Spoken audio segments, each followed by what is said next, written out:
Hello, everybody, and welcome back to the Sanderlanche podcast. Today, we are talking about The Lost Metal, Book 4 of the Mistborn Era 2, and we read chapters 50 through 57.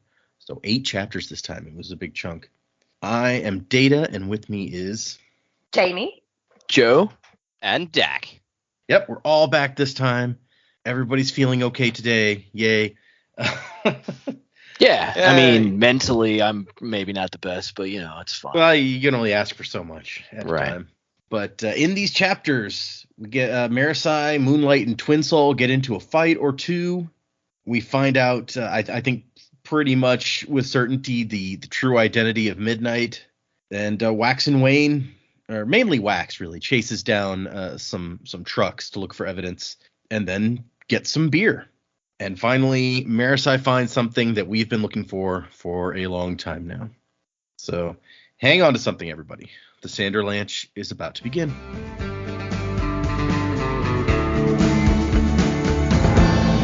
man can truly outlast all the mistakes of his past. There's no haven here for me that's safe from my memories. But when your borrowed time is through, I'll be with you.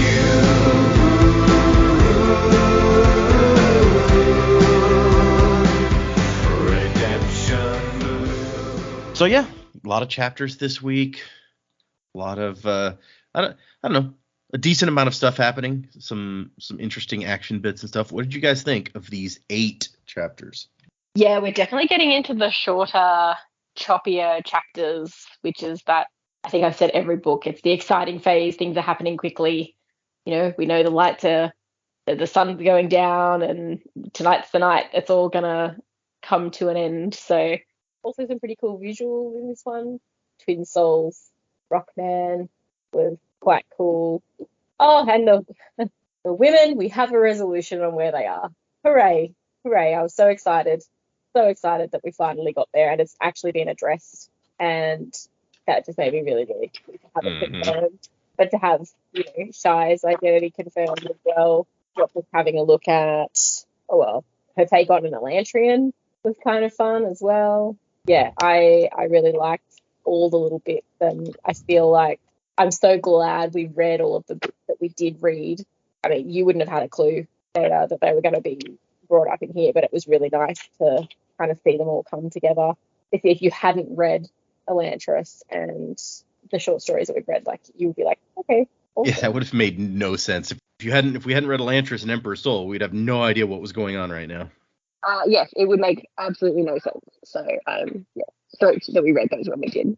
Yeah, I think that we would not be reading this book if we hadn't already read Elantris, and I was sitting here thinking, like, should we read this book next? Should we not? I think that it would have to be a no if we hadn't read those things already. Oh, 100%. We would have to wait. Yeah, it wouldn't have the same impact. We'd read it and be like, cool, there's some names and some things. That's fun. And then, whenever you'd scheduled it later in the path, it would be like, oh. That you guys don't know if there's other things that are in those other books that we haven't read that you've missed out on so far. So there could be something equally as interesting that you're like. There could, but you decided to leave it. I don't know, man. I mean, I feel like if there was something equally as interesting, we'd know that we were missing out on something, because these are all main characters to the story at this point. Yeah, it's like it's like a background thing. They didn't exactly shy away from showing off the soul stamps and Shai. So a major story point here is like turning on Shai using her powers. So it would be if we hadn't read that. If it was something that big from a book we hadn't read yet, we'd just be like, the fuck was that? And you'd be like, yeah, what was that? Huh?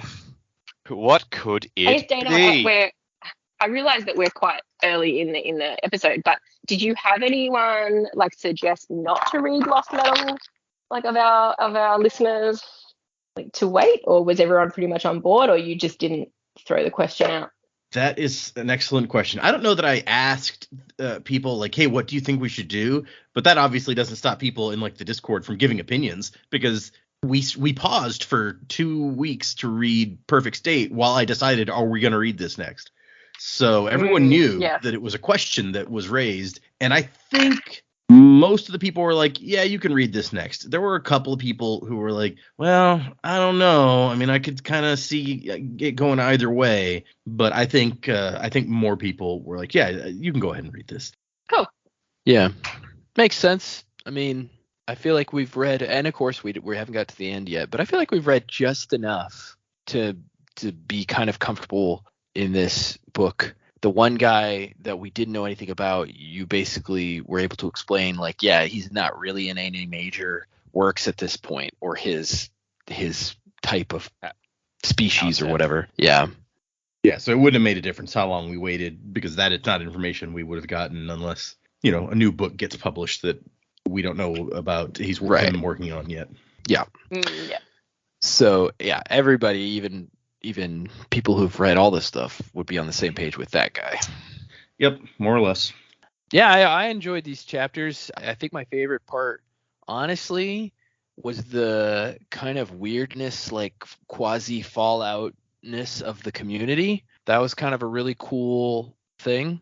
And it is kind of Fallout, huh? I hadn't thought of that. Yeah, and it makes a lot of sense for what we had seen before, because we were theorizing like they were making the movies to show autonomy, and it's like, well, does that make a lot of sense? I don't feel like it does. So this made much more sense, that the reason they created this stuff was for these people. And it also makes sense why they wouldn't run away, because they believe something else has happened. So yeah, that was a really cool kind of idea and way to pull that off. And especially because, you know, we're talking about something that happened 4 books ago. Not only that, but, you know, as you've told us, it's like the original book Brandon wasn't even sure if there would be like a sequel to that book when he wrote it. So you're talking about something 4 books ago, and he wasn't even sure when he wrote them getting kidnapped and then didn't resolve it, that this was they were going to have a resolution to it. So that was pretty cool. And so I'm excited to see where that portion goes. Yeah, and her becoming an Elantrian, I was just like, oh, that's so awesome. I was like, way to successfully use the pure door. And it's funny to me, and as a reader, and I'm sure it is to anybody who read that section, it's like, we know what's going on as a reader, but our character doesn't, which is kind of funny. It's like, oh, we know what she just did, but the character doesn't know what she just did. So it was a fun moment. From Marisai's perspective, that is like the most bizarre thing. Yes. She turns into a completely different person. Not only that, but like a glowy skinned like being who can like draw stuff with their hand and make magic. Right. And interesting to note, the most interesting part to me about it was that somehow that Elantrian knew they were on a different planet, so they changed the way that their magic works so it would work on Scadrial, which I thought was really interesting. I wonder how she kind of figured that out. But yeah.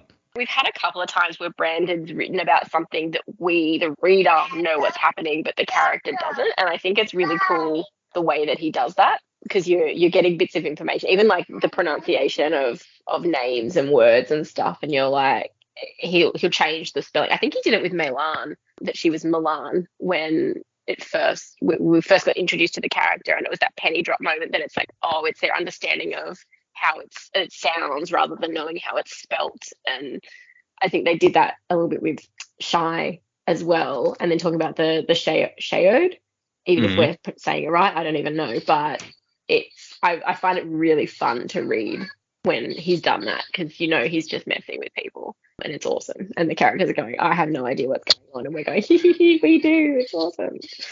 I think he does that really well. Yeah, that's a good point. That I hadn't really thought of. Is you're right. When we first meet Melan, it's like we're in Wax's head, and so we see the way it's spelled is the way Wax thinks the word she just said would be spelled. So it doesn't give away, you know, with the structure of the word that it's a Kandra. And the same thing here. That's a really interesting point.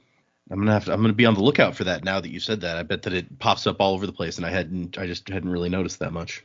It'd be interesting to go back and read them again and go, oh, yep, I see the moment that was dangled in front of us and no one had any idea. Yep.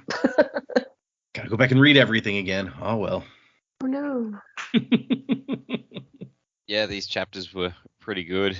Yeah, like the moment where we just vindicated that Moonlight was shy. We're just like, oh yes, like we've been calling that since pretty much since she showed up, I think. Yep. So that was nice to be vindicated. Yeah, I liked the when she transforms into an Elantri and starts like throwing out references to all the Elantrian stuff, like from the Rose Empire or someone from Viking Pope. I'm like, oh yes, cool, all right, he's still kicking. So maybe if we ever get that sequel to Elantris that he's talked about, like we can see more of what's going on there. I really liked just Wax at the end of the truck chase, just saying to Wayne's like, do you want to get a drink? Like it just gave me the sense like, wow, there really is like just finality to this. Like this is gonna like at least one of these two, it's gonna be the last time we see them. Whether one dies and one travels the Cosmere or both die or something. It's like, but one of these two definitely isn't coming out of this one.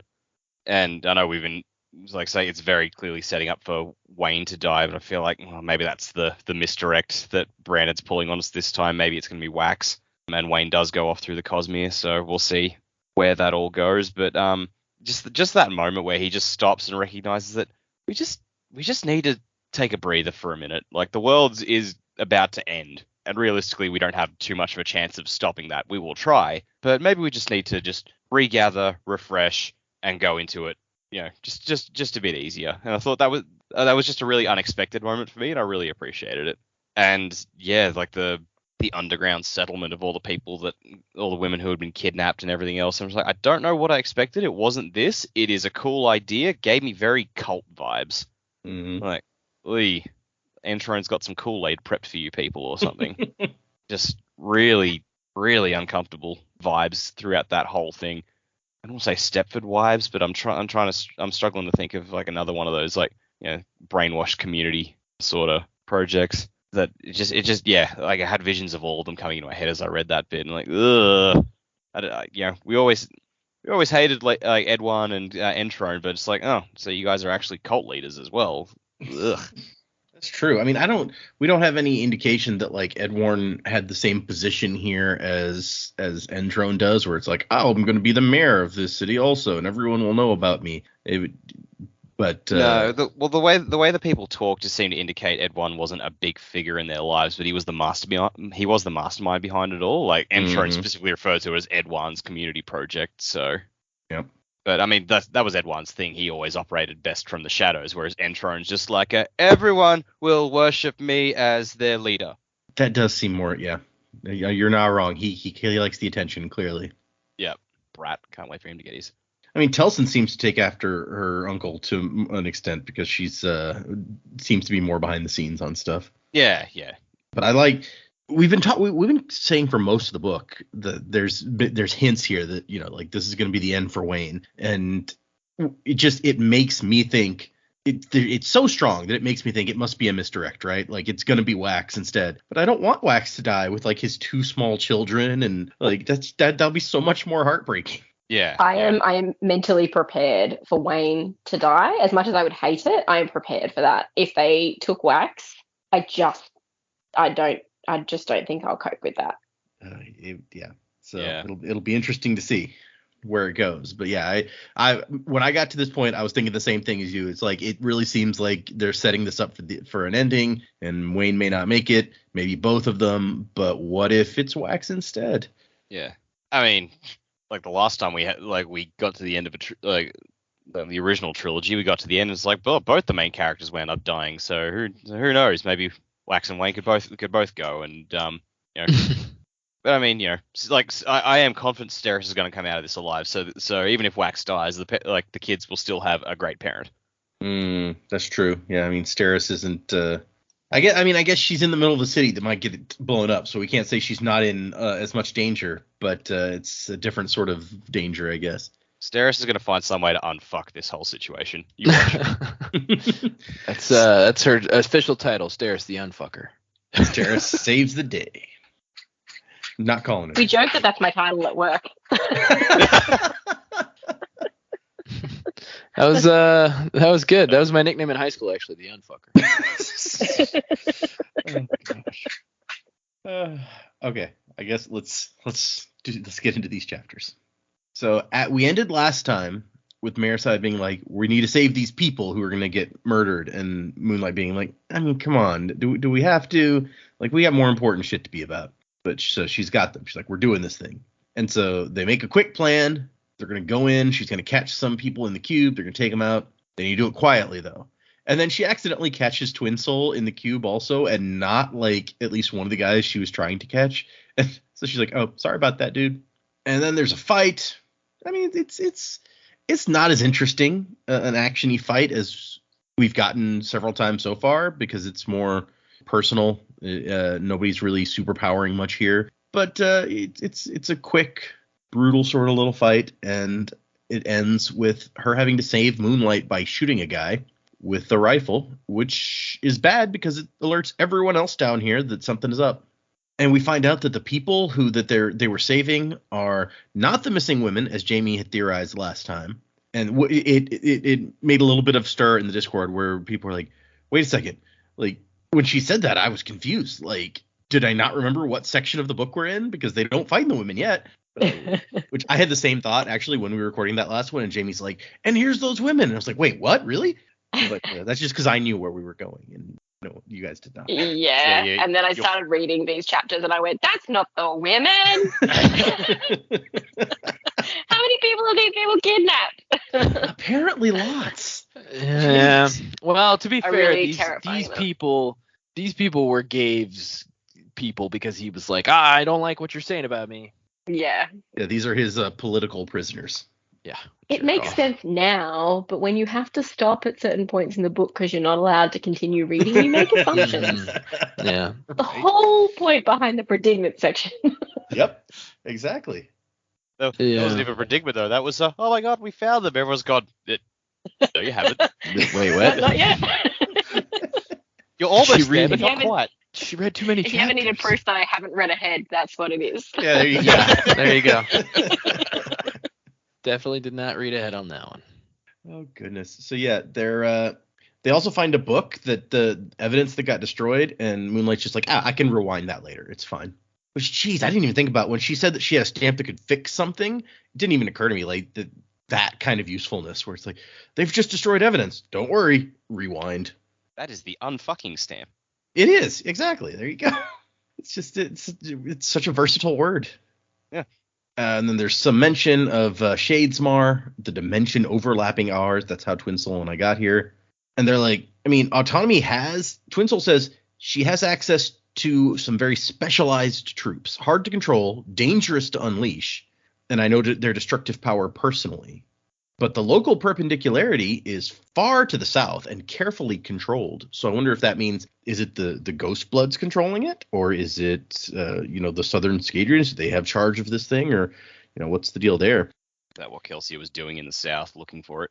Or maybe he's just visiting their base there or something, Yeah. Well, my guess would be that's how he originally got to the south, was maybe through that perpendicularity. And that's how he got, to those people in the first place.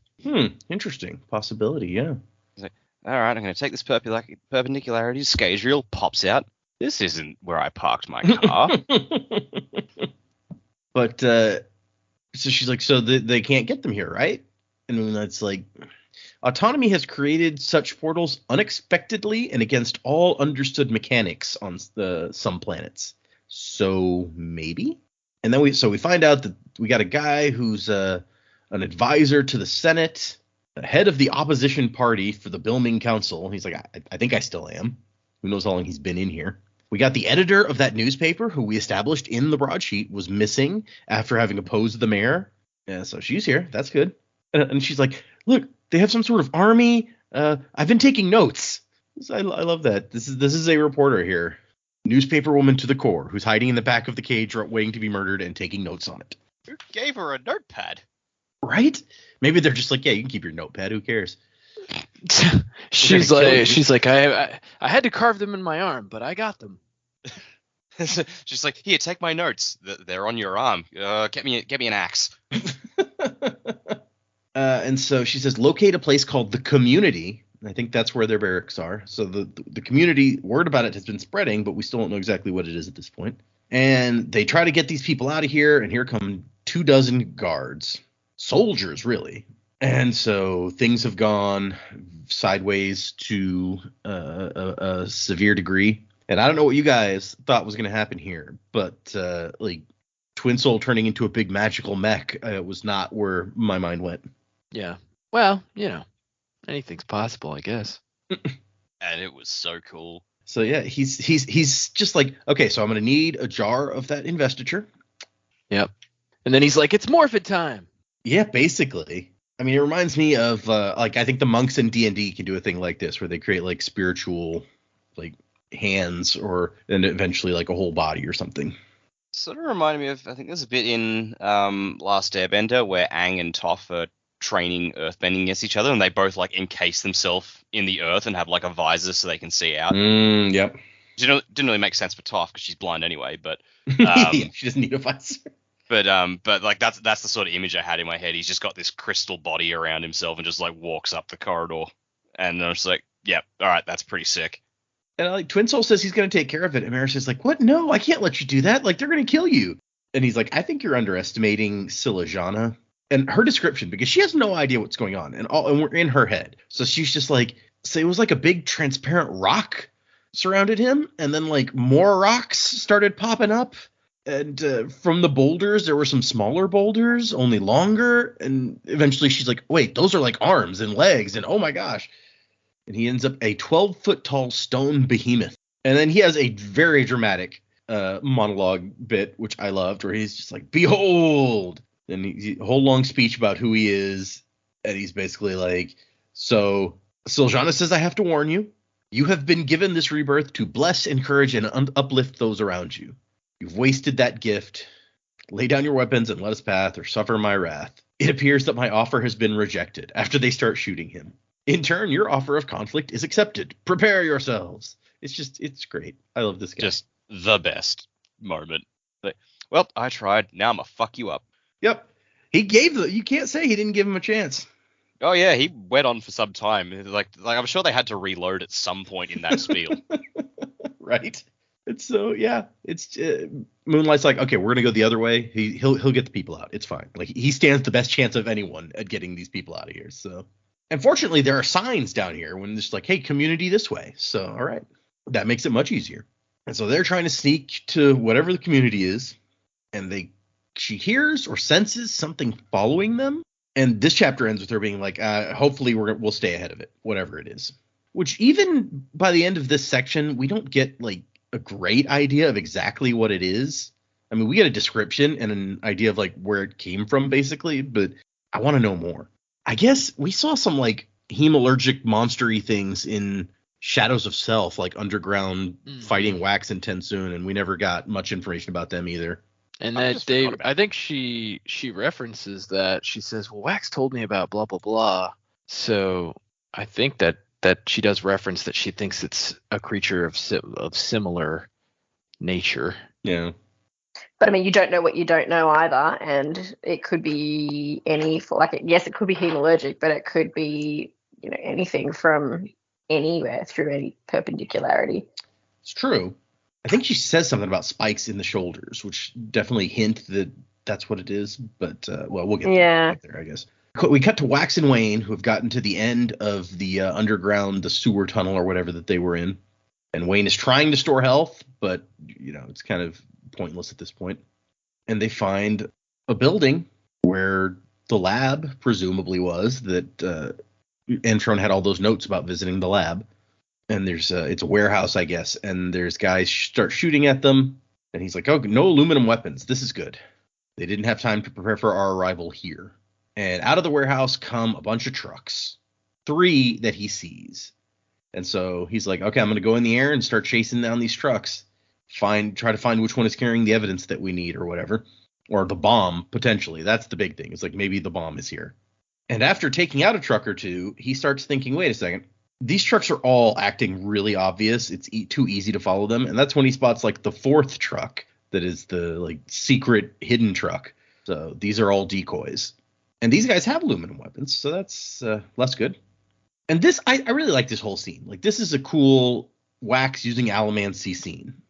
He makes a point saying, like, I haven't done this in so long, and in Ellendale I kept holding myself back for, property damage purposes and stuff like that, and this is him just like, yep, fuck all that, I'm cutting loose. It really makes you think, like, wait, that was you holding yourself back from property damage? Jeez, okay. Yeah. And yeah, in the end, he stops the vehicle just by, like, plopping down in front of it, basically, and making himself weigh a ridiculous amount and then pushing on it to, like, stop it dead in its tracks. It makes me think of that scene in The Dark Knight where he, like, gets the truck and makes it flip or whatever. Yeah. It's a cool moment, but again, he drains his reserve here, and I'm like, dude, what are you doing? Why are you draining yourself before the final fight? Like, this is not good. Weight, at least, is, I feel like, easier to store up than health. But I agree, he's draining a lot of weight here. Yeah, that's true. That's one of the cool things I think about Wax's power is, like, he stores stuff while he, like, even storing is useful for him. Yep. That's the real thing about this is, like, back in the day with Sazed, he was like, when I think we first see it in the second book when he and Marsh go to the Conventicle of Saran, and he can get down to the ground by just storing up a bunch of weight, so he's super light and he kind of floats to the ground. And he even thinks, like, that there's really not any use for, like, making yourself weigh more. He only ever uses it to make himself weigh less. And I think that probably changes. I think we see him use it to make himself weigh more, like in the big fight at the Siege of Luthadel, where he's punching all the Koloss and stuff. But from his perspective, there's not much use for being heavier. And here, Wax often uses being heavier because it goes so well with his pushing ability. But yeah, he just goes around all the time at, like, what he tells us in the first book, at like half weight or something, and just is storing weight all the time. But it gets hard to walk if he tries to store more than that or something. Is that what I remember him saying? And when he stops the truck and it crumples, like a tire flies off and through the window of a liquor store, and he's like, oh man, Wayne wouldn't like that. And at the end of this chapter is when he's like, you know what? I hadn't done this in a long time, and I loved doing this sort of thing, but I can go flying around the city anytime I want, and I can bring Max with me, and it's just as good. I don't need this. I don't need this kind of thing anymore. Which, once again, we get some great show of how, like, Wax has evolved, basically. Kids can do that to you. Make you not need to destroy trucks anymore. I haven't destroyed a single truck since I had kids, so there you go. Did you destroy any trucks before you had kids? It's not relevant. Okay. The side of him you haven't heard of. But in chapter 53, Marasi and Moonlight are being hunted by something not quite human. This is what we were just talking about. And so I'm trying to... It takes a while here where they're, like, creeping and hiding, and it's like, I know there's something there, but I don't know what it is. And then all of a sudden, Gay Ventrone comes over the speakers and is like, everyone stay calm. I am in the community making preparations for our new arrivals. This is what we've prepared for. Okay, here it is. So she watched as something comes into the cavern where they are. It stood on 4 elongated legs and had an unnervingly long neck, with a head that was not entirely canine. It had features that, even shadowed, evoked an image that was too human. A dog's nose or something approximating it, but human eyes set forward in its skull, which, that is, yes, very disturbing. No clothing, no fur, but 2 spike heads jutting from the shoulders. Yeah, sounds great. Sounds like my favorite thing. People say spikes, but who knows? Yeah, who knows? This is exactly the spiky people dogs. It reminds me to the description of the elongated legs and, like, the long neck reminds me of something from a Final Fantasy game, but I can't quite place what. I'm gonna try googling this now. Trying to think which one that would be. Doesn't ring a bell for me. It's got, like, spiky legs also, like point legs that end in points, and the image that pops into my head for these things. Are you thinking of Quetzalcoatl? No, that doesn't have spiky legs. No. What were you saying, Dak? Basically, like, trying to picture these things, I sort of picture, like, the werewolf from Prisoner of Azkaban with human eyes. Interesting. Those really gangly legs that it had, a snout. Yeah, the thing with the dog nose and the eyes, that I can definitely see how that would by itself conjure that image. Yeah. Yeah. Okay. No, I like yours better. Let's see. Okay, yeah, and she mentions like Wax had encountered something like this. And so she says that she recognizes it as a hemalurgic monstrosity. The Khandra and the Koloss had risen from the Lord Ruler's attempts at using hemalurgy to create something new. And she's like, I guess the set is also messing with that stuff. They had found a permutation that was viable, but grotesque. I don't want to know about what some of their failed experiments were if this was a successful one. Right? Yeah, like, there's just too much that, yeah, no, I don't want to know. But this cavern is divided by a wooden wall, and Moonlight's like, here, let me make a door. We'll pop through and avoid whatever this thing is. And so it says that they slipped into a dim room built up against the wooden wall that bisected the chamber. 2 windows looked through it. And so inside, she sees a town. Neat rows of houses, lit with floodlights from above. Someone had painted imitation flowers and grass on the floor. And she's like, oh, I guess this is the community. Whatever. It's weird, but okay. Why would it? And Moonlight's like, this is weird. Like, I think this is one-way glass. What is this place? And Maris is like, we could try to escape into there and find out. And Moonlight says, no, those twisted things will follow us. The strain the set has developed can track like a hound, but think almost like a person. So I guess she's run into these before, or she knows about them at least, which just adds to the creepiness that she's with what she describes here. And Marisai says, can we fight them? And Moonlight's like, well, I'm not natively a soldier. I can defend myself if I have to, but she needs one of those stamps that we saw before, like the one that turned her into a warrior, because we find out here in a minute that this is pretty much for certain. This is Shy, that who we know from before. But I guess maybe those don't work on other planets if she has to adjust the magic to work on other, I don't know. Yeah, it sounds like she's only been able to make these 3 stamps so far for traversing the worlds. At least that's the way she made it sound earlier. And so she's saying, I have the one stamp that can change me. And Maris is like, can that person fight? And was like, I mean, better than fight. But she's not me. I've always wanted to try this specific transformation, but it's dangerous.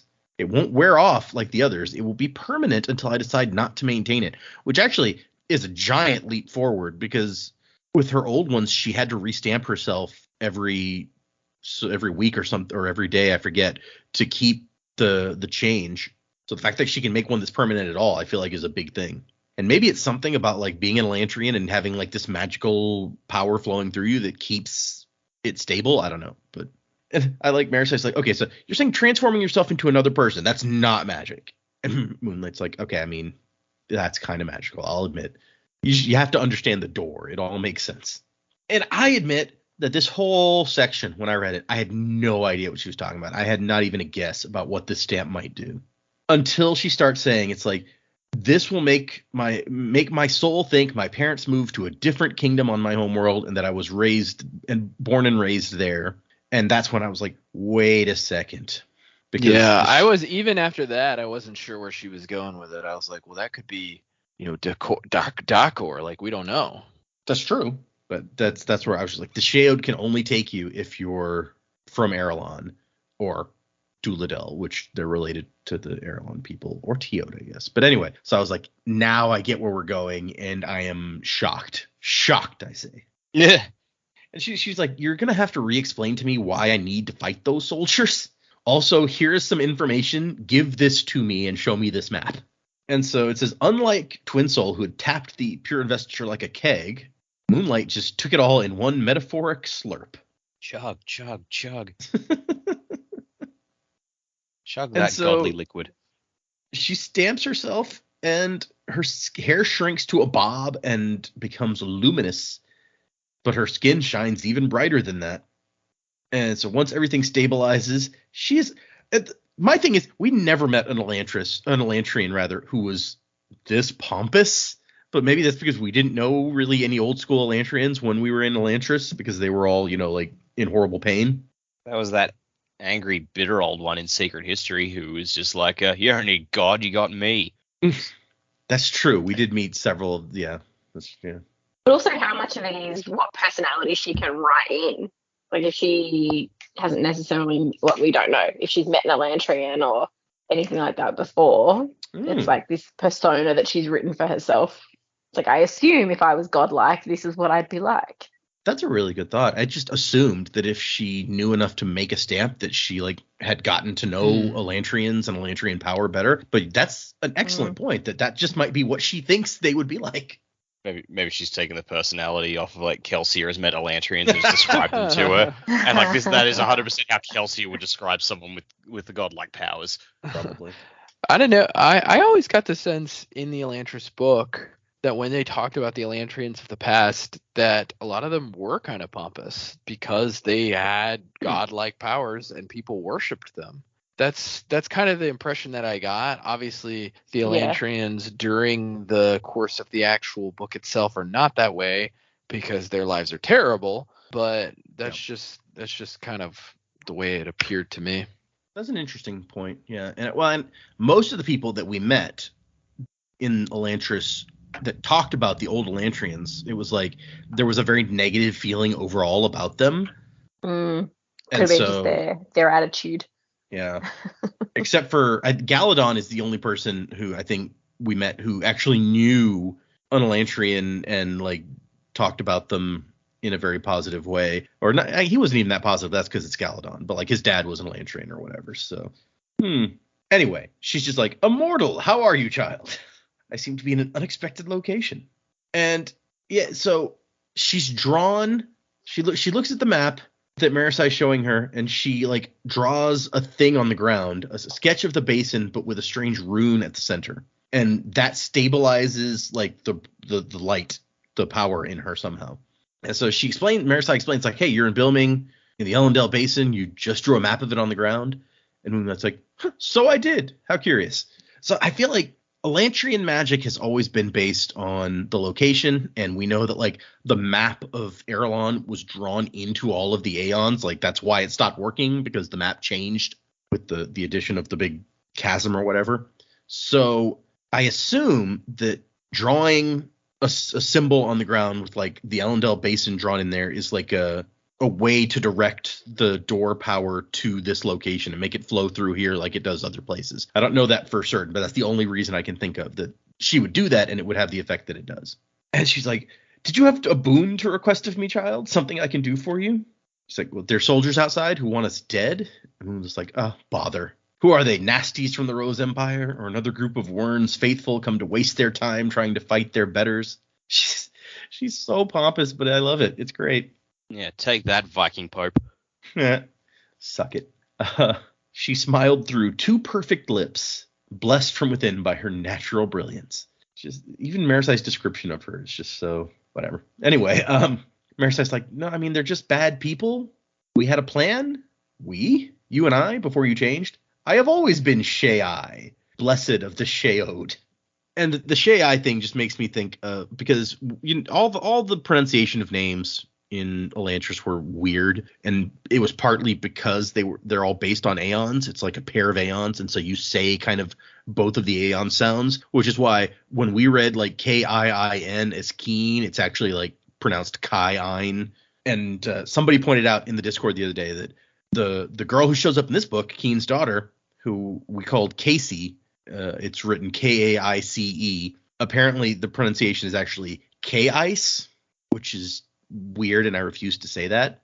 I see how they got there, but it's like it's very hard to discern that from reading it. Yeah. Unless you have like, the Aeon dictionary of pronunciations. Exactly. But yeah, I guess this is what Shai's name would be like if it was based on Aeons instead of her coming from the Rose Empire. It's like Shai. Yeah. And so Marasai's like, okay, whatever. I'll just have to play into this. It's like, oh, blessed one, your power is incredible and you're being divine. Please, will you grant me a boon? Why, of course, so polite. A rare quality in mortals. And so she gives her the directional information that Moonlight gave her to start with. Like, here, give me this information to show her where to go with her disappearing Aeon and how far to go.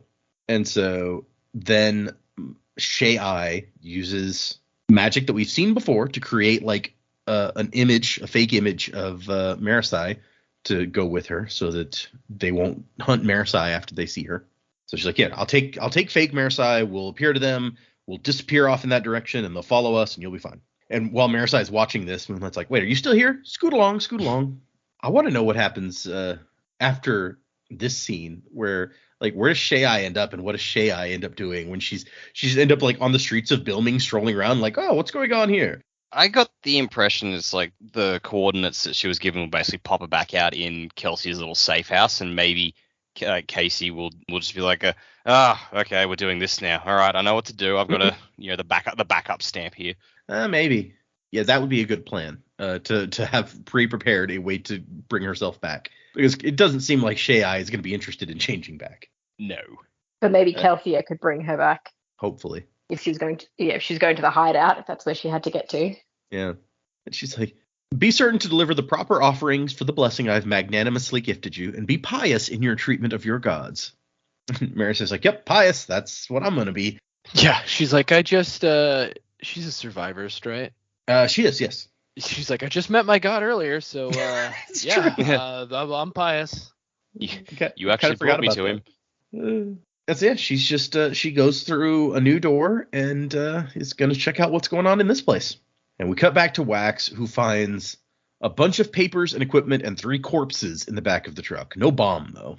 And then one of the dead guys starts having red glowing eyes. Or actually, it's a woman, and says in a rasping voice, you are good at this. We thought we'd taken enough precautions, yet here you are, breathing down our neck. Such drive, such individualism. A shame that Harmony got you first. I like that there's like some competition for Wax here. Like all the gods are interested in him. Harmony likes him. Autonomy's impressed by him. And I think we're given the impression to some extent that if Harmony hadn't called dibs, Kelsier would also be interested. It's good to keep your options open. All these gods being so jealous of each other and their stuff. And then there's Death just doing his thing. Because Marsh is the best. Oh, gosh. And then so he says Trell, and the thing says, your sister becomes Trell, the name in mythology I prepared for her to adopt, but she's not achieved it yet. So this is Autonomy. This is the big guy, or I guess girl. We established that she's a woman originally, at least. Although I think, well, it doesn't matter. And Autonomy's like, don't worry, I'm not going to interfere here. Your sister does not understand this sort of harmony. She pleads with me to act, but cannot see it is only in the struggle to survive that a people achieves their potential. So apparently Autonomy is all about survival of the fittest. Yep, proper apocalypse vibes here. Very much exactly what I was thinking, actually. Such an underrated bad guy, Apocalypse. Underrated? People love Apocalypse. Yeah, well, the fans do, but like most mainstream exposure to him is from that shitty movie. Oh, that's a good point. Which, also, Psylocke got not great show from that movie either. So, yep. Yeah. X-Men movie's bad. And Wax is just like, okay, so where's the bomb? And she's like, it's not the bomb you should worry about. It's the destruction I have sent if the bomb fails. And Wax is like, I think you're bluffing. And she's like, I don't think whatever you want. I don't care. You yourself know the strength, the capacity one has in the moments before death. When the soul is pushed to its limit, that's when true exceptionalism manifests. Which, I mean, Wax did get those powers just as he was about to die, and that was probably the most powerful he's ever been, but I don't think you can say it was because he was about to die. Like, Marisai brought him the Bands of Mourning. Sure. Yeah, this type of thinking appears in fiction a lot, I feel like. For example, I was reading Dragon Ball Super today, and Vegeta transformed into a new type of guy because he was like getting hurt, and so it like triggered him to transform into something he's never transformed into before. So it's like, it's a thing. It's like when facing death, you find ways to overcome it, or it's even manifested in real life, like adrenaline spikes. Yeah. In times of for duress. Saiyans, it's kind of more literal though, because when Saiyans get beaten almost to death and they recover, they are stronger. So sure. And I love Wax. Like he's very business here. He's like talking to a god, and he's just like, okay, where's the bomb? And then when she doesn't want to answer that, he's like, okay, and what do we have to do to get you to leave us the hell alone? And she smiles, prove you deserve it. And then she's gone. And it just made me think, as so many things do. A Futurama. Bender's just looking at the balls, just going, get the hell off my planet. I was actually impressed by how reasonable Autonomy seems here compared to what we've heard about her. Well, I guess it sort of makes sense in like from what we know of her her whole shtick is encouraging people to grow and think and improve. And if her philosophy is like, you do that best when you're faced with certain death, it sort of makes sense that, all right, if when faced with certain death, these people throw me back, like, I have to respect that, because she does respect it when people foil her plans if in foiling it they are ambitious enough. So I totally see it as like, yeah, look, if you can throw me back, I'll let you have the planet. Like that, you do you, man. Yeah. At the same time, I feel like she's willing to sound reasonable because she's holding all the cards in her head. So that's fair. Yeah, that's a good point. She's like, we've got a bomb, and if that doesn't work, I'm sending an army. So, I can be magnanimous here because I'm gonna win either way. I got some serious shit waiting in the wings there, buddy. Yep. So, Wax finds a little information. The rockets can travel 30 or 40 miles, and they were testing them on ships. That's why they built the Navy, so they could test the weapons out on the ocean. And they didn't realize that the weapons they fired awakened an even greater evil, and that is how we get Godzilla. Wouldn't that be just like a real turning point in the book? It's like you get to the end, like you got the armies fighting each other, and then all of a sudden fucking kaiju. I don't know, just give Twin Soul some more magic juice, and maybe he can make his thing kaiju size. Ooh, crystal kaiju. Nice. Yeah. So he shoves some stuff in a duffel bag and is going to head out. And that's when he sees the guy who owns the liquor store, like, oh no, my window. And he's like, I'm sorry, man, trying to prevent a catastrophe. And then he sees something. And he gives the guy money, to be fair. But he's like, wait a second, is that a case of log shine? And I don't know that we find out what log shine is. I think it's just a really good whiskey, right? So it's a beer. Yeah, it's a beer. Oh, a beer. A short time later, he ends up back where he left Wayne. Wayne had dealt with all the enemies in the actual warehouse. And he's even thinking, like, man, restoring health must be really hard on you, especially, like, Wayne is not as young as he used to be. And he holds up some bottles of log shine, a beer brewed in the roughs, is what he says. Best there was. And Wayne's like, where'd you find those? I ain't had a bottle of log shine in years. You really do care about me, don't you? Tears up. And so he says, I think it's time we take a bit of a breather. And Wayne says, can we afford that? And he's like, well, I need to dig through what I found anyway. And if we keep running into fights exhausted, we're going to get ourselves killed. So, we'll chill for half an hour. And Wayne's like, all right, sounds awesome. But you're going to spend that half hour storing health, so you're still going to feel like shit. But he's going to get to drink some beer, so, Yeah, true.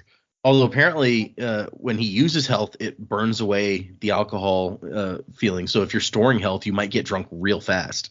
Which Wayne might be good with that. That's a good point. Yep. It might help in this situation. Yeah.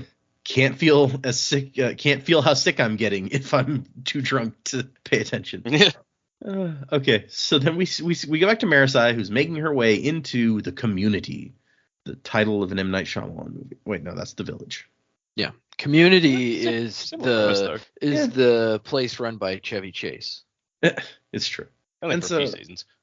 She's just walking through. It's like everything seems weirdly normal in here. There's like couples holding hands. There's a guy working on a playground thing in his yard. Children eager for the swings to get connected. A man in white uniform delivering jars of food to each home, humming to himself. It sounds like a milkman to me, but I guess maybe they have a guy who distributes all the food since you're not growing it, or I don't know how this is working exactly. It was all too peaceful, too normal, and there was no metal. So all the metal she has is what she's got. She's got a sack with glowing jars, some ammo, some explosives, bandages, cash, lockpicks. This is a nice backpack they gave her. Or I guess it was Moonlight's backpack. And so she's like, the Lord Mayor said he was going to the Community. He must be in here somewhere. And people start noticing her. And it's like, maybe this is not good. And then a woman comes out, fine gray-blue dress, short overcoat, long skirt, the style that had been popular a decade ago. And she's like, hurry inside. You've been seen by too many, dear. And so we're going to find out that the main woman here is actually her cousin. They call it Steris's cousin because at the time she disappeared, like, I guess it still wasn't known by many people that Marisi was actually Steris's half-sister. And I guess we also don't know, like, which side this woman is a cousin to Steris on, because if it's her mom's side, then she's not a cousin to Marisi. But they're like, they bring her in, and they think that she is a survivor who's wandered into the caves from the outside. the world of Ash. I think they have to be related, right? Because isn't the lady's maiden name Harms? Oh, you may be right. That would make sense. But I guess she doesn't know that they're related. It's probably been years since she saw real food. Don't worry, we have plenty here, just like the old days. You remember? Marysa's like, what are you talking about? And so she explains that this place was built to protect them from the disaster, the ash falls returning. You must be so strong to have survived up there. And that's when Marisi gets it. She assumed that the pictures of falling ash, the strange moving image, that it was all part of a plot to threaten the outside world. But no, it was perpetrated against these people. The blonde woman says she's been down here 7 years now. They lived in a smaller caverns originally, and then they were moved here. And when Marisi asks about the no metal, she's like, oh, well, I mean, obviously we don't have metal. The metal mutants can sense it. We only use a little aluminum to make the lights and the speakers for the public address system. So this is a hell of a story that they came up with to stop any of these people from using their powers or discovering even that they have allomantic powers if they didn't know before. Yeah, it's pretty unbelievable, even with all the extra.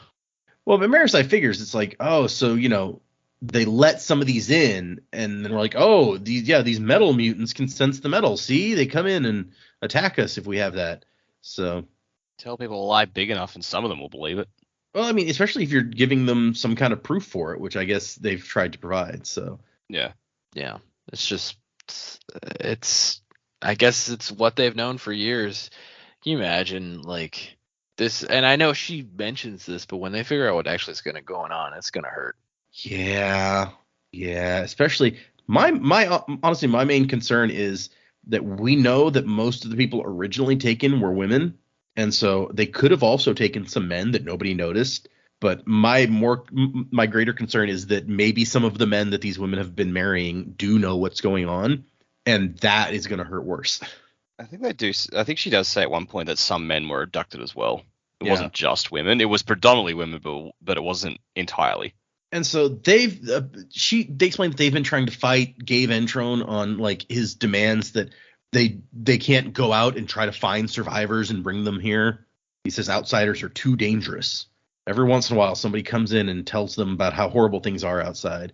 And so they've even gotten confirmation from quote unquote survivors coming in randomly, how terrible things are out there. A destroyed land full of terrible metal mutants, one of the women says. So when Mare says like, no, like that's not right at all, everyone's like, oh, she must have ash sickness. And Maris is like, no, I mean, those are actors brought in to prove his lies. And they're like, oh, yeah, okay. Yeah, we understand.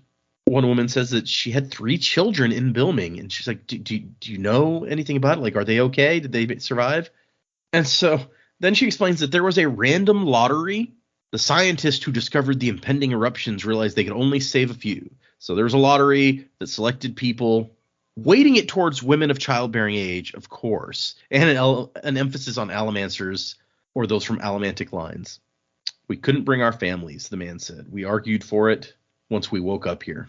But we felt the earth shake, and we knew. So those explosions down here had some other effects that helped. And the woman says that she's a rioter. Armel Harms. Yep, there he goes. Marisi's distant cousin, Armel Harms. So there's a rioter, there's a lurcher, there's a soother. The man had 2 allomancer parents, but doesn't have powers himself. And so that's when Marisi figures out who these people are. She's like, I do know this blonde woman. There was a reason she was familiar. These are the people that Miles kidnapped 7 years ago. So it's been 7 years since the first book at this point, is what we learned here. I thought it had been a little bit longer than that, but I thought it had, because this is 6 years after Bands of Mourning, but like I didn't think the first 3 books all happened in the space of a year. Right? I think there were 6 months between, maybe it was Bands and the one before that we know Shadows. for sure. Yeah, I don't know that we know how long it was between Shadows and the first one. Alloy of Law. Sorry, it took me a second. So I guess if there was just another 6 months, then it would have been about that long. I guess. I thought it was like a year between the first 3 each. Yeah. And I mean, she may just be rounding. So like that, it's about 7 years, whatever. Yeah. I guess it's not that super important. For some reason in my brain, it was 10 years since the start. And I feel like maybe that was mentioned somewhere in here. It's like Wayne was like 10 years older than he used to be or something. I don't know. For some reason, I was thinking 10. And so at the beginning of the next chapter, we find out that Marisi and Wax had been searching for these people for years on and off. So at least he can retroactively say that Jamie's concerns were not Wax was thinking about them. They had tried to find these people. They didn't just forget about them since the first book. But makes me feel better. It's like Brandon didn't know what was going to happen with them. Did anyone care what happened with them, or was it just going to be this eternal mystery? I'm really glad it's not. Yeah. And I mean, he gets to say it now. It's like, oh, yeah, totally. We were totally looking for them all that time. We just never mentioned it. But I agree. It does make me feel a little bit better about it. And so it's like they've just been locked up in a bunker and convinced that the world had ended. Jeez. The playground the man had been building earlier suddenly took on a darker cast. Yes, these people didn't seem terrified their children would be taken. So the set wants to breed an army of Allomancers. These people have children, but I guess it hasn't been long enough. If it's only been 7 years, then none of these children are old enough to be taken for an army yet. And that Marisi's like, wait, I know you. Armel Harms. And she's like, oh, yeah, I was in Harms before I got married. And so she has to avoid, she's like, I'm Marisi, Steris's cousin. And she's like, Steris, is she? Marisi's like, yeah, she's alive. They're all alive. You've been lied to really terribly. The basin did not fall. And they're like, oh, ash sickness. It's okay. You're disoriented, seeing delusions, dear. And Marisi says, look, I don't even have time to prove this to you guys now. I mean, I'll come back. We'll figure this out. But right now, I've got important stuff I got to be doing. Because, there's an army on its way to destroy us all. So maybe priorities. But she tells Armel, you were taken because they wanted Allomancers and they were willing to play the long game to get them. And she looks up where you can hear the feet of her children. Which, yes, that's a horrifying thing to be told. You have to admit, it's odd that you were kidnapped by a group of armed men during a robbery. It's like, well, they had to do that to avoid mass panic. Posing as a group of thieves? Well, it worked in the words of Founding. The survivor himself pretended to be a thief. Pretended? Nah, that dude was a thief, bro. I hate to break it to you, but also, is that like a commonly held belief in this time that he pretended to be a thief? Like, I would imagine as the words of Founding would have been pretty clear. It's like, no, he was a thief, but he was also a good man. Yeah, I wonder if it's one of those things where like the priests are interpreting it a little differently because they don't want to encourage being thieves. So it's one of those things. It's spelled out explicitly, but they're like, well, that's like a metaphor for I don't know. But yeah, that just made me laugh. Where it's like, yeah, the survivor pretended to be a thief. Maybe the story is that he was really pretending all along. Like, through all that thieving, it was all for really just to get to the point to take down the Lord Ruler. Makes no sense at all. And so apparently they call their town Wayfarer, which is kind of a cool name for a town. But you hear over the speakers, a dangerous outsider has been spotted slipping in through the tunnels. She's armed and very, very ash sick. So Gave Entronus heard. Word has made it to him from the people who saw her that Marisi's in town. And Armel's just like, hell, we'll have to hide her. One of the women's like, do you have any weapons? Something we can use to overthrow Entrone? And Armel's like, we're not overthrowing him. Look, we follow our plan. We sneak up to the surface, find survivors, bring them down. Really, I doubt that it'll be easy for them to sneak up to the surface. It's probably very well guarded to prevent them from finding out the truth. But I like her plan. And Marisi's just like, where is the guy? And they're like, he has a big mansion at the end of town. It's dangerous because he needs metals to work his devices. If the mutants ever invade, they'll go for him first. And Marisi's like, yeah, very brave of him, I'm sure. No doubt he has a nice tunnel to the surface, too. It's like, you know about those walls, right? They have one-way glass. They watch you, and they're like, ash sickness. See, that's something that they could prove real fast. It's like, go break that glass over there, and you'll see. And Armel's just like, why would you go to all the trouble of carrying fake credentials, creating a fake stamp for this year's date? And someone's like, yeah, I mean, she must have been really far gone. That's really going far. It's like in the horribly destroyed Ash world above, she like created these credentials for herself. Yeah, it's definitely not a lot. It doesn't make a lot of sense for them to believe it at that point. It's like she shows them a badge. She's like, oh, she just made that. She's really sick. It's like, wait, what? Why would she do that? Being sick doesn't mean you would make fake credentials. Like, that doesn't make any sense.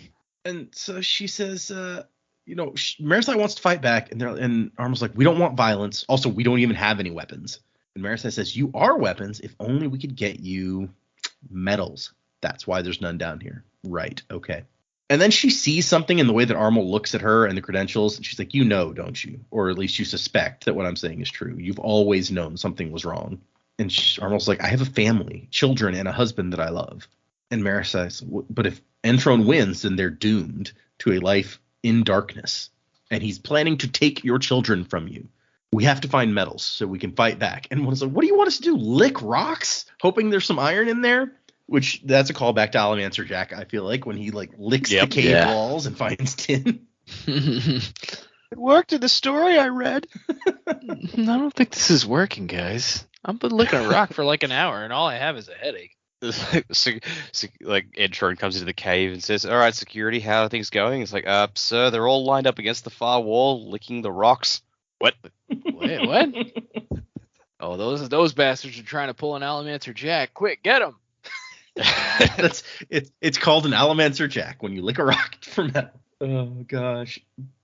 Mara says, like, idiot people. No, they're just scared. I'll have to rescue them. This is my job. She's like, okay, just take me to Entrone. I'll handle him. And she lifts her rucksack and freezes as she hears it clink. And that's the end of our section. So, predicaments. Let's do what's coming next. We're 73% of the way through this book, which means we're in prime, like, Sanderlanche get-going territory here. Yeah, we really are. And I feel like we get to this point in the book and I'm like, I have no idea what's going to happen. I would like to see that they manage to get some medals in these guys and, you know, they can actually fight back. I think immediately, I think Wax and Wayne are probably going to get into some kind of battle pretty quickly now that they've had their little pit stop, rest stop, possibly goodbye to each other moment, which is very sad. I still hope we flash back to Steris pretty soon. We didn't get any of her viewpoint this week. We didn't. 8 chapters without her. That seems like a long time. Yeah, so it'd be interesting to see where we pick things up with her. Yeah, I don't know. I don't know how we're gonna get through this. I think it's interesting that we were able to speak to autonomy, or Wax was able to speak to autonomy. Keeping a close eye on things. Where Shy pops out, you know, I think we still need to see Kelsier in person. So I think Jack's onto something there. If she can appear back in the hideout, Kelsier's there and can come in and help save the day. You know, maybe as much as I want Wax to be our Mistborn, maybe Kelsier is our Mistborn in the book, in the series. I don't know. We'll see how we go there. But I don't really have a lot. There's so many ways it could go at this point. I don't know where I want or think it should go. You know, that's a good point that I don't know that we talked about before. Was we were talking about the series is called Mistborn. There's got to be a Mistborn, and we saw Kelsier. We talked to Kelsier. He's a Mistborn. Yeah, I want to see a Mistborn in action though. I think that's but I think now that we've actually spoken to Kelsier and we know he's around, I really would like him to still show up in the book somewhere. That would be good. Yeah, if all we got was like talking to him on the phone, basically, that would be a bit of a disappointment. Yeah. Is he still a Mistborn? Did he lose his powers when he died? Well, he didn't have his powers in Ghost World. We know that. We do not know what powers, if any, he has since returning to, like, you know, getting spiked into a mortal body or whatever. I mean, presumably he has ferrochemical powers because we saw that memory that was from his perspective. That Wax saw at the end of the last book, which I don't know how you would get that if you weren't in Kelsier's head and like saving a memory from Kelsier's head, right? Like, where else could that come from? Is that what the spike was for, to give him specifically the Coppermine power, and he brought back his Allomantic ones, or? But he supposedly made the Bands of Mourning, and the Bands of Mourning had all the powers. So true. Confusing. Yeah. Yeah, there's so many avenues to consider. Yeah. It's stressful.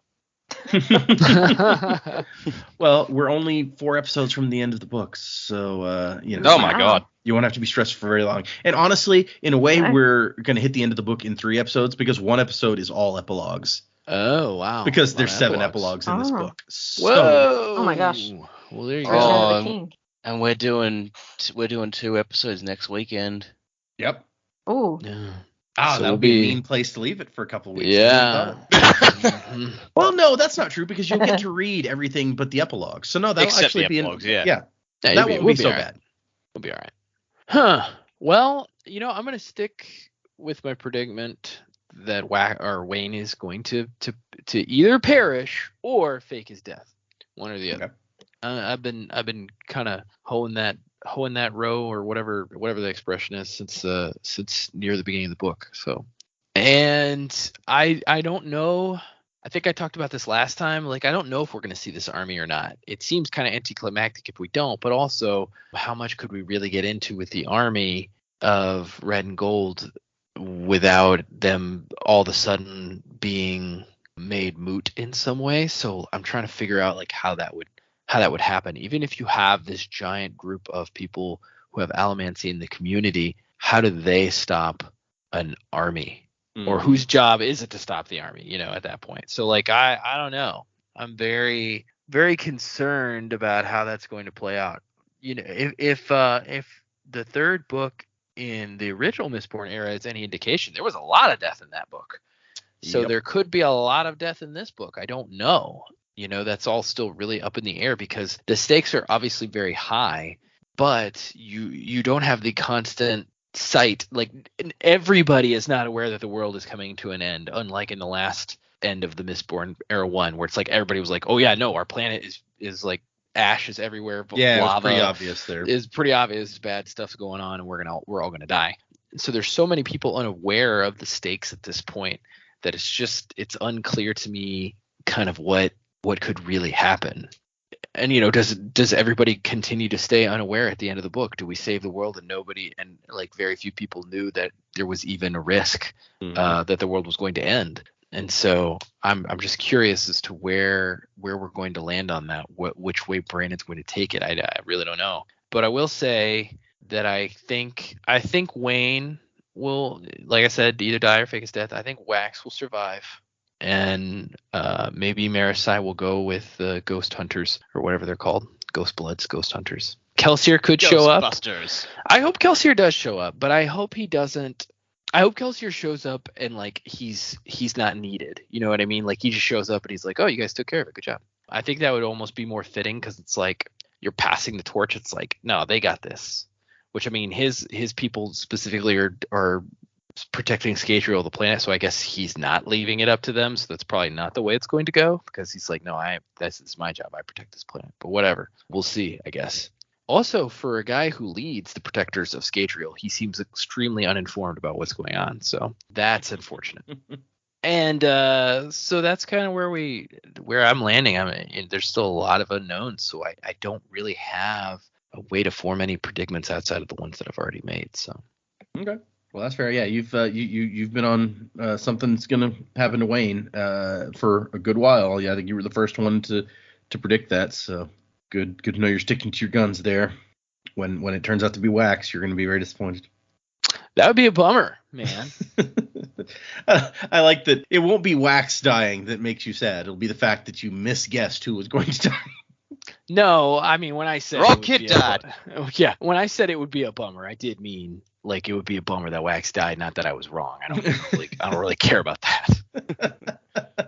Okay, so I've got 2, and I took extra care this week to make sure it was actually about the main characters, since I've just spent so many weeks not focusing on them in predicaments at all. So I keep thinking about how Entrone and the set and Ed 1 would try and do this whole, history has repeated with, the ash falling and everything, and now Marasai's found the community who they brainwashed into believing that. And I thought, it'd be fun if these guys were part of a different part of history repeating itself. So I think after she exposes Entrone's lies and the community just tears him apart, they decide to follow her. And so then she just arrives at the final battle with an army of unexpected Allomancers, just like in Hero of Ages. I thought that would be fucking hilarious. Oh, that's awesome, actually. Yeah.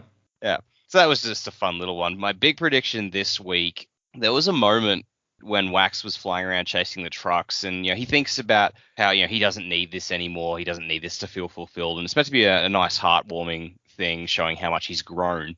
And he mentions I can just go for happy flights through the air, and I can bring Max with me and everything. And I just thought, man, Max was everywhere in the opening chapters, and we were all predicting he was going to play a big part, and we've barely seen him since, because they sent him out of the city and evacuated him, which makes sense. But I thought, I really feel like that for so much focus, he's really just dropped off the radar. And now I'm thinking to myself, maybe that's intentional, and Max is coming back. I actually think that. So last time I sort of predicted that Admiral Dahl is actually secretly an autonomy agent himself, and we know now that the perpendicularity for the planet is down in the south. I think Dahl might actually have control of it, and he's there waiting to allow the army through with the agreement that, like, the army spares the Malwish, and then, or at least, the Malwish that he wants to survive, and he gets to direct the army from there to attack all of his enemies, and that's what he needs the bands for or something. He's like, look, I've got the weapon of the gods. That means I'm worthy to control this army.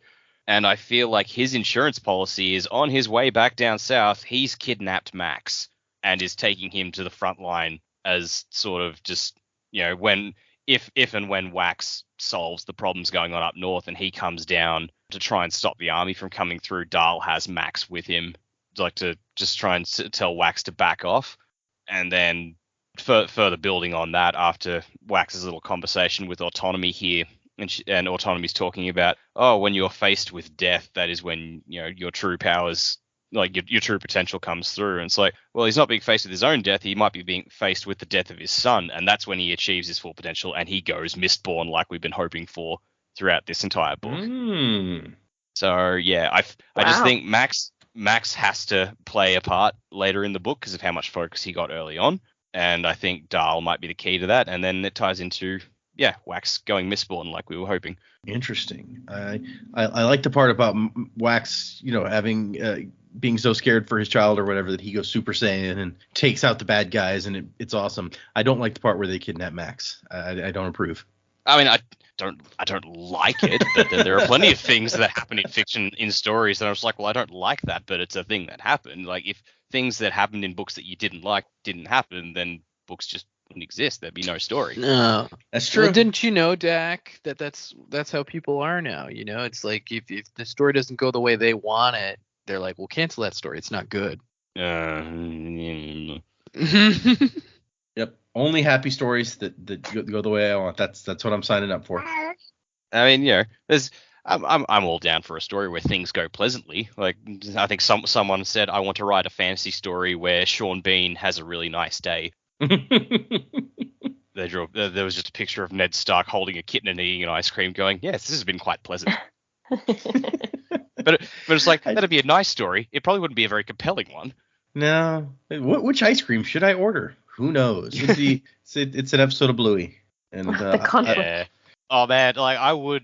Okay, I take it back. I genuinely would like to just watch an episode of Sean Bean sitting on the couch watching Bluey for half an hour. He's like, I don't understand this show, but I like it. And people say my accent's hard to understand. What's a bin chicken? Oh gosh. Okay. We would have, so if your theory is right, he kidnapped Wax's kid. Who knows how he found him, because he'd already, Sarah had already sent them out of town. But he's a resourceful admiral guy, right? He can find him. Yeah. He kidnaps the kid, takes him to the south. That means that we're gonna have to go a long way from where we currently are in the next 3 episodes to finish this book out. But it is the Sanderlanche, and those things have been known to happen. I mean, it's kind of like in True Lies. Spoilers if you haven't seen True Lies, but you should. It's, he gets to the end, he saves his wife, the nuclear bombs have been, well, most of them have been found and everything. They think, all right, that's it, everything's saved. And then someone says, the bad guy kidnapped your daughter. He's like, shit. Yep. I'd totally forgotten that does happen in True Lies, which is, it's one of those things where you're like, the movie's over. No, it's not. Yep. Jamie Lee Curtis, Arnold Schwarzenegger. Happens in Bad Boys too, except not with their kid. It's like, yay, movie's over. Nope, your sister got kidnapped. Damn it. Now we have to go to Cuba. Okay. So yeah, this is compelling. If Jamie is right and Wax is going to turn out to be a Mistborn, it feels like we would need that kind of dramatic reveal, right? We would need that moment where things are so dark that this is the only way out, and Wax takes out the do not drink this until an emergency vial or whatever it said and downs it and shit goes off. And just but it would also just be a really nice way of taking what Autonomy said about this is when your potential gets unlocked and be like, sort of proving it true, but also completely subverting the selfish aspect of it, saying, well, it's not his own death he's being faced with. It's, so yeah, it's a nice way of just skewing Autonomy's viewpoint there. Yeah, that's a good point. I mean, we could do, now that you got me thinking about that, we could do the same for almost any character, although Wax is the one who hears that speech. But I was going to say, like Wayne, Steris, Marasi, anybody could end up in that same, like either their own death or somebody else's death, and that's when their true potential comes out. But I guess it wouldn't be as dramatic if it wasn't Wax who got to hear that speech. Yeah, true. That said, though, like if we keep talking about Wayne possibly dying, I think if he does, I feel like it would be just an act of pure selflessness that he would do it, because I've gone on at length about Wayne in the past few books and how like a lot of his actions are sort of self-driven, even if he dresses them up a bit. So it would, if he were to die, I could totally see it being like the 100% sacrificing his life to save a child. So he could, die trying to save Max. I could totally see that happening. Yeah. Okay. I think that you've got some interesting possibilities opened up there. Yeah. I guess we will find out before long. So speaking of, for next time, I'll go ahead and throw this out. We are going to read 7 more chapters, 58 through 64. And as was mentioned a little while ago, we're going to record our next 2 kind of back to back because I'm going to be in Paris for a week. So we will quickly move on to another 6 chapters after that. But for everyone else, hopefully it'll be seamless. In the meantime, let us move to emails and such. And we've got a couple emails that I want to read, and one of them we can finally read. We've had it since, when did this come in? November 17th is when a person sent this email. Oh my God. And it has a large section that says spoilers for chapter 55, which we've just read chapter 55. So we can finally keep in mind November 17th was like the week the book came out. Yeah. So this one is from Tom. Tom says, "Hey, Sanderlanche crew. I meant to do this a lot more, but I am weak. I can't hold myself back from tearing through this book. I don't know how you all do this every week. The only reason I haven't finished the book yet is because I'm listening in audio format, and there aren't enough hours in the day for me to get further into it without affecting my work or sleep schedule. I was tempted to speed up the narration a bit on my audiobook last night, but I'm not a fan of how unnatural it sounds, and I feel like I miss a lot of crucial details." Just pause there for a second. I can't keep track of audiobooks at normal speed. I can't imagine the people who do it at like double speed or whatever. He says, "Anyway, it feels like the Sanderlanche is starting to get underway now, and I thought I'd participate in some predicaments. I don't know if you will want to share this with the crew when you reach this point. I also don't know how far into the book you've gotten yet since you're doing the Patreon recordings. So I'm going to give a big old spoiler warning for anything prior to chapter 55 from this point on." So chapter 55 spoilers, we can finally read. "I'm getting some serious Cold War setup vibes from this book. I don't know how it's going to turn out, but I hope Sanderson does something unique with it. I feel like I've seen the whole magic equals nuclear weapons trope a few too many times. Looking at you, Korra Spirit Vine weapons." Okay, that's true. "While I think there is something interesting and fundamentally human about our ingenuity bringing about technologies that will bring about our demise, I guess I just hope it doesn't become a remap of the Cold War conflict in the next era of Mistborn. I believe that next era, if memory serves, is supposed to be 80s-esque in technology, which if we're doing a Cold War would feel a bit on the nose." That's true. I hadn't thought of that, but I guess we'll see. I mean, I agree with him that at this point it feels like we may be moving towards a Cold War situation. He goes on, "So with that in mind, I want to put forward my predicaments, hoping that I'm not completely right or that Sanderson does things slightly differently than the way I've outlined. Don't get me wrong, I will read the heck out of the next series regardless, and I'll definitely enjoy it, like I've enjoyed his other works. I just hope it doesn't turn out exactly how I've predicted. I see the end of this series turning into an analog of the Second World War. The Autonomy Army /Set would be like the Axis powers, and then the Elantrians, Skadrians, and the Southern Skadrians begrudgingly end up teaming up against them once the worldwide threat becomes clear. Very similar to the uneasy alliance between the US and the USSR against the Axis powers in World War II. I feel like that's cutting out a lot of the other allies when you say that, but keep moving. The new Harmonium /Trellium bombs will be instrumental in defeating the invaders, but the Southern Skadrians will see the technology as an existential threat, and they'll begin working on their own version of the technology. That, combined with the threat of the reinvested bands and superior airship technology, would be the source of power behind their threat of mutually assured destruction. I don't have any more specifics than that, but I could totally see this playing out that way. I guess my predictions are vague enough that Sanderson could make them fit his story and still do something that makes it feel unique and different. Also, after Wayne's self-loathing monologue to not him and not Wax, he is totally not making it out of this book. It's a shame, really. I think he might be onto something with his investment ideas. The Noseball Club sounds intriguing, at least. So far, I think Sanderson has done a good job in this book to hang a lantern on the problematic aspects of Wayne's quirks. I don't know how he plans on resolving the character, but I suspect he is not going to make it out of the book. And then there's a bit of spoiler for stuff we haven't read that I won't go into, but he does say that he thinks that something later will be undercut severely if we read this book first, and so he thinks that we should not read this book right away. But I was also one of those people who thought that reading Secret History before Bands of Mourning was not the right move. You know your friends best. Wasing to the time of next, Tom. There's a lot in there. Yeah, chock full of opinion. Yeah, I don't. The Cold War thing is interesting. Once again, I don't know that I feel like we have enough space in the book for like the two countries to team up against an army together. But once again, it's the Sanderlanche crazy shit that we always think there's no way that this can all get wrapped up in time, and then somehow it does. I don't know why you're using this we crap. We all know you've read the book. Anybody else have thoughts on any of that? Well, thank you for sharing your predictions as well, and for waiting so long for us to get to them. Pretty cool to hear other people's thoughts, and good job getting through the audiobook to get there. Okay, thank you, Tom. We also have an email from Peter that I've been holding on to for a while, and it's very short, but you'll see why. This one came in December 13th, so still a good while ago. It says, "Hi, everyone. I'm sure by now you've come across Moonlight. Psst, it's Shy. Just want to make a couple points about her name. It could be a reference to the moon scepter that Hoyd stole from her. Perhaps more interestingly, it could be a dig at the people of Scadrial since they have no moon, and no one here will know what Moonlight is or have even heard the word moon. Anyway, carry on as you were." From Peter. Yeah, that's right. I forgot that was what it was, that she got stole from her. Yep. It would be funny if that was like her message to like Hoyd. It's like, yeah, Moonlight. I'm coming for you. Oh no, the moon. The moon is coming for me. What's the moon gonna do? Let's see. Okay, we got a couple more emails that we can read. These ones are actually newer that came in recently. So the first one is from Jacob.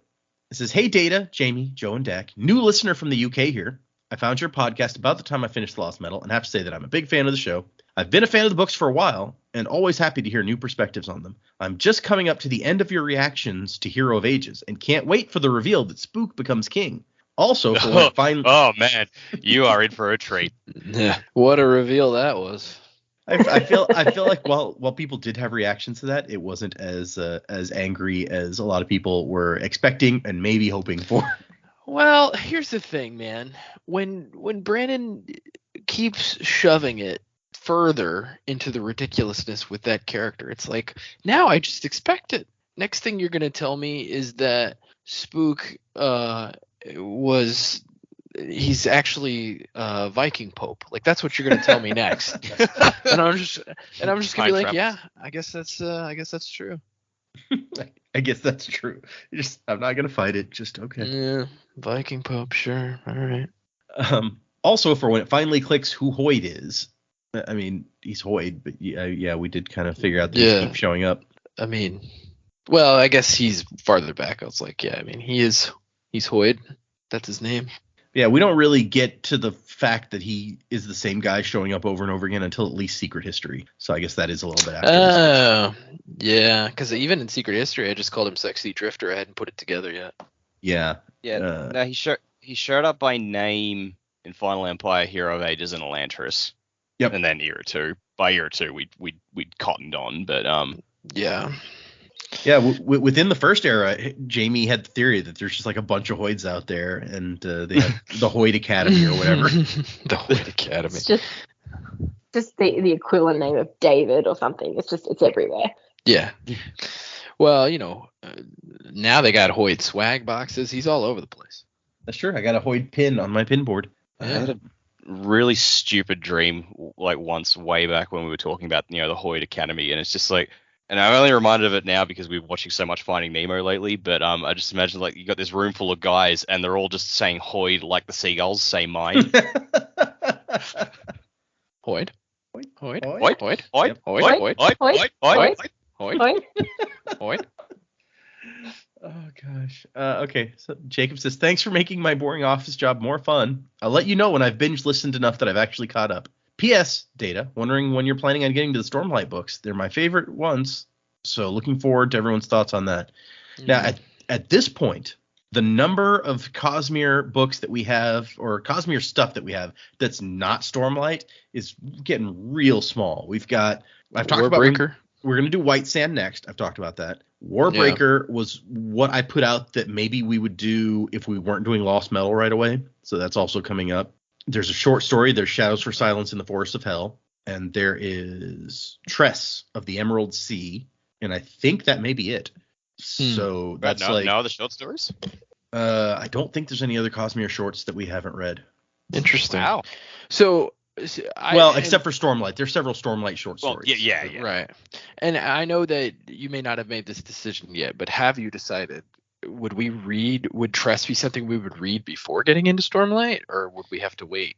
I think that probably Tress will be one of those things that after we've read a Stormlight book or two, I'll be like, do you guys want to break from Stormlight? We can go read this and then come back if you're feeling like Stormlighted out, or we can just, if you're like, I got to know what happens next, we can move right into the next one. I think that's probably where Tress is going to end up in the plan. Gotcha. Okay. But yeah, so the other secret projects as well. Right. We don't know what's gonna come of them. They may try to slip in before that, depending on after I read them where they feel like they go. How many episodes do you estimate Warbreaker would take? I have that charted out. 1 second. Warbreaker is going to be 15 episodes. Okay, and White Sand? White Sand, my plan at the moment is that we will start reading the prologue and 3 chapters, and then we'll do 3 chapters each time, which will be like 2 episodes. Each book, there's three graphic novels combined together into the omnibus for White Sand. Okay, so like 6 each one has 6 chapters, so it'll be 2 episodes per book. But my plan was we're going to do those first 3, and then we'll see, is this a good length for an episode? So it may be shorter or longer than that after we've done the first 1 or 2, but that's my tentative plan, is 6 episodes. Okay, but yes, estimating we did White Sand and Warbreaker, that's like 21 weeks. That's half a year already, in which case like a couple of other of the secret projects will have come out by that point, and you'll have read them, so you'll be able to judge by the time we get to the end of Warbreaker, assuming that we did those 2 back to back. Yep, and I am as eager as anyone for us to get to Stormlight, but at the same time, I want to get there with the correct knowledge base that we should have going into that. So it's not a situation where I'm like, we'll throw Warbreaker back because I really want to get into Way of Kings. There's a reason that I planned out the order that I planned out to begin with, and I'm going to stick to that. As best I can. Obviously, White Sand ended up way different than where it was, and I think after we read White Sand, then you guys will understand why I wanted to do it before we did Era 2. But, we weren't given that option. So, let's see. Back to that was the end of his email, and we have one more from Talon. Hi, I recently found your podcast this year, and I'm already up to Bands of Mourning. I had to skip Elantris because I couldn't get the book. I'm planning to go back when I read it anyway. Love your podcast, sincerely. And then they sent a follow-up email that was like, hi, also I would like you guys to play the tabletop Mistborn games. That would be difficult. Yeah. Simply because, we're in countries across the world from each other. That I don't know that that's something that's super feasible for us. Theoretically, maybe we could try to use Tabletop Simulator. I don't know if they have the Mistborn game in there, but that would even be difficult because we'd need, computers that can run that. When the lockdowns first started for COVID, a couple of friends of ours, we ended up playing Pandemic. Ironically, we played it over Zoom, but the way we did it's like we both had a copy of the game, so it was us and another couple that we're friends with. We both had a copy of the game, so we each on our end set the board up, and our side we controlled the cards, and then on their side we just said, okay, you need to put the cubes down on these cities, so they were able to follow along, and we were playing the same game, and we just had 2 identical boards set up on either end, and we were just calling out directions. So it's like it's possible to do. Yeah. But then we get the time zone factor, which sometimes it's hard enough to record an episode. Yeah. As the last few weeks have been evidence of. Right. So yeah, it's something that We could try. I mean, I own the Mistborn board game. The Mistborn House War is what it's called, and the expansion. And I've never actually been able to play the expansion because nobody I played with really enjoyed the game. And I don't remember if we've talked about. I don't remember if we talked about that on the show before, but it's Mistborn House War is a game where you are playing one of the great houses in Luthadel, Sure. and so everybody's one of the great houses, and you're in competition with each other to try to gain favor with the Lord Ruler and to try to stop the Ska uprising. So you're trying to overcome problems, and the characters from the book are the problems. It's like clubs. This is what you have to overcome him, and so on and so forth. And so the people that I know that I played games with who actually knew Mistborn and liked it, they're like, but I don't want to be like the bad guys. And then other people who didn't know Mistborn, when we actually played the game, the game is based like it's very difficult for one person to overcome any problems with their own resources. So you're supposed to have to wheel and deal with each other to like, I want to overcome this problem. So if you give me this many resource, I'll do this for you, or blah, blah, blah. You get this much of the credit, basically, because overcoming each problem gets you cred with the Lord Ruler, favor. You get favor tokens that say you're this much in favor with the Lord Ruler for overcoming this problem. So you're like, hey, if you help me do this, you'll get this much of the favor for this many, whatever. And so you're supposed to be negotiating with each other. But the thing is, the game can also end with the uprising winning. When the Vin card comes up, the game is over, essentially. And depending on how everything is, either the Lord Ruler stays in control, and whoever has the most favor with the Lord Ruler is the winner because you're closest to the Lord Ruler and he is still the God King. Or if the Ska uprising is successful, then whoever has the most disfavor or the least favor with the Lord Ruler actually wins because your house has distanced themselves from the Lord Ruler enough that they don't fall when the Lord Ruler falls. And That's weird, man. The problem comes when somebody at the table figures out that it's very easy to get disfavor by just not helping anybody. And then everyone starts failing everything. And then everyone is suddenly competing to have the most disfavor. And the game, the whole point of the game is the negotiation. And then nobody's negotiating because you don't want to succeed at overcoming any of the obstacles. And so if everyone is not really on board with trying to play the game like it's intended to be played, it's very, very easy to break by just being like, nah, I'm not going to do anything. And then it's not any fun. And I definitely have had somebody in my group that was immediately spotted that and was like, yep, I'm doing that. And once everybody else realizes what they're doing, everybody has to do the same thing. And so it was not it was not the most fun. And I'm hoping they may have fixed that with the expansion, but nobody wanted to play the expansion because nobody liked the game. So honestly, the Call to Adventure, the Stormlight Archive, is a much more fun Cosmere game. And if we were going to play a game, I think that is the one that I would try to get us to play because it's actually a lot of fun. That was the point of that whole thing that I went through, was that there's another game out there and it's better. Well, what house did you like to play as when you played? I don't even remember. They all have like specialties. Like I think House Hastings had like weapons and there was food, and House Venture has like adium resources and stuff like that. So we only played once or twice, and it's been a while now, so I don't even remember that well. Yeah. But yes, I don't know that I see us playing the Mistborn game as Talon was suggesting, but I could see us trying to play some. There's also the tabletop role-playing game, which is supposed to be pretty good, and maybe that's what they meant when they said the tabletop Mistborn games, because I wouldn't mind trying to like an RPG session with the Mistborn thing. I think that people might enjoy that.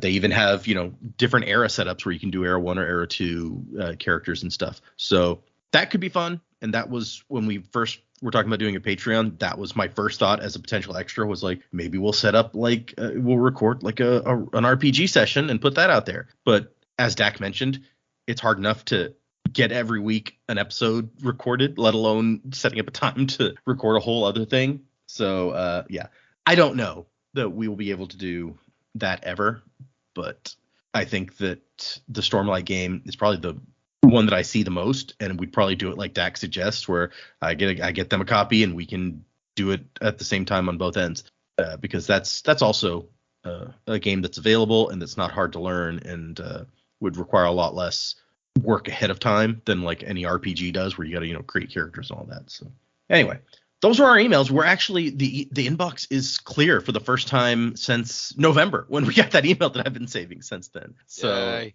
Thank you everyone who sent emails. If you'd like to send an email, the address is thesanderlanche@gmail.com. find us on Instagram and Facebook and Patreon, where I am up to, what are we up to? This week, the last one to come out was chapters 25 through 28 of Tress of the Emerald Sea. So for anyone wanting to hear my reactions to that, since it'll probably be a little while before we get to it on this show, that is what's going up on our Patreon. Like I said, we're doing 7. I said 7, right? Yeah, 7 more chapters for next time, 58 through 64. Music by Miracle of Sound. That's important to get in there. So yeah, if you're following along, we are approaching the end of this book. Hopefully you guys have enjoyed this as much as we have. I quite like this book. I don't know where I'd put it if I was trying to rate them in comparison with all the other Mistborn books, but we're moving into Sanderlanche territory. Things are about to get dramatic. So come back next time for to see where that goes. Yep. Thank you to everyone who emailed, who hangs out on the Discord. If you're interested in joining the Discord, there's a link on our website. Thank you to all our patrons, everybody who's listening, and wasing to the time of next. Kolo?